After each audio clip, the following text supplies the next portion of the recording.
नमस्कार, मी पंजाब डक. आज आहे 6 जानेवारी 2026 आणि मी माझ्या हरभऱ्याच्या प्लॉटमध्ये या ठिकाणाहून महाराष्ट्रातल्या शेतकऱ्याला अंदाज देणार आहे. हे आमचा हरभरा आहे, याला अचानक 54 दिवस झाले.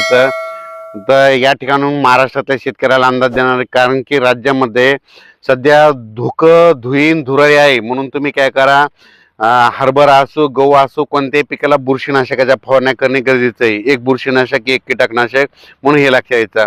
राज्यात आता मात्र 6 आणि 7 आता उद्याच्या दिवस राज्यात ढगाळ वातावरण राहणार आहे. त्याच्यानंतर 8, 9, 10, 11 परत राज्यात थोडी थंडी वाढणार आहे. पण त्याच्यानंतर 12, 13च्या 14च्या दरम्यान परत राज्यात आभाळ येणार आहे. म्हणून हा अंदाज लक्षात घ्यायचा.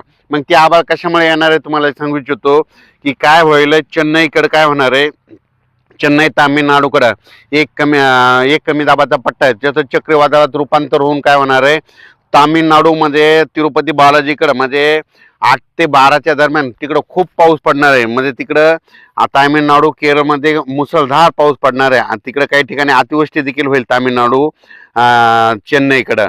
तर त्या तिकडं पाऊस पडल्यामुळे त्याचा असर आपल्या महाराष्ट्रात 12-13 तारखेला आपल्या महाराष्ट्रात होणार आहे. त्याच्यामुळे महाराष्ट्रात ढगाळ वातावरण राहणार आहे. म्हणून हा अंदाज लक्षात घ्यायचा.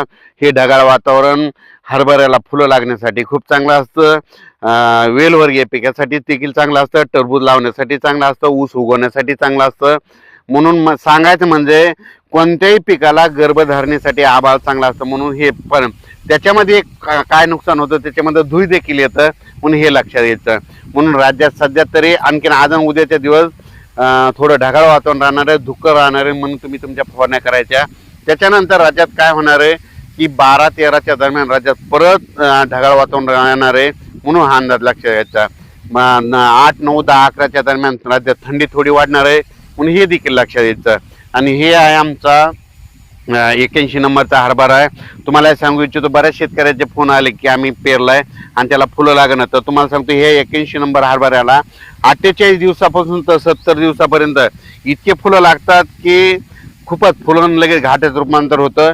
आताला याला 54 दिवस आहे. आणखीन तुम्हाला म्हणलो ना, 70 दिवसाला तुम्हाला इथूनच हिरवपर्यंत इतकाला हे हरभरा वाढेल. ह्या हार्वेस्टिंगनं देखील काढता येतो. म्हणून याचं आणखीन एक विशेष आहे.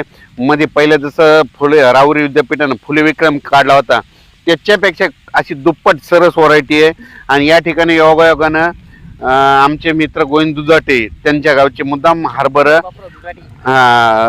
हो त्यांनी काय केलं, रीलमध्ये हरभरा बघितला, मुद्दामून सकाळी पाहण्यासाठी या ठिकाणी आलेले. तर बसनं आले तर पाहू शकतात. त्यांनाच विचारून घेऊ हरभरा कसा वाटला. सर नंबर 1 हरभरा आहे बघा. इगिन नाही काही नाही, फुलं गर्दबार फुले झालेले आहेत. चांगलं आहे ना? हा चांगला आहे. आणि हे नेमकं आता याला फुलधारणा सुरू होते. मी म्हटलं होतं ना, जानेवारीच्या पहिल्या आठवड्यात वातावरण खराब होईन आणि कुठंतरी असे थेंब पडतील, शितोडे पडतील. तर तसे महाराष्ट्रात पडले.